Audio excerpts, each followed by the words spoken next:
Did you see the news about the outbreak of the 2026 Iran war?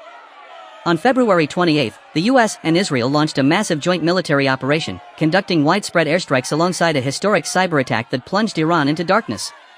They targeted nuclear sites, military bases, and successfully killed Supreme Leader Ali Khamenei. President Trump stated the ultimate goal is regime change, urging the Iranian people to overthrow the government. However, instead of collapsing, the regime's hardliners have retaliated by launching missiles and drones at US bases and allies across the Middle East. Yes, the fallout is already escalating into a broader regional conflict.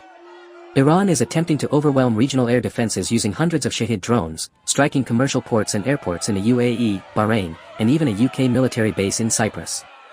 There is also a massive economic threat hanging over the situation. Iran warned it would block the Strait of Hormuz, a critical choke point for 20% of the world's global oil and LNG. Experts warn that decapitating the leadership won't instantly dismantle the Revolutionary Guards or regional proxies like Hezbollah. This regime change gamble could easily devolve into a prolonged, destabilizing war.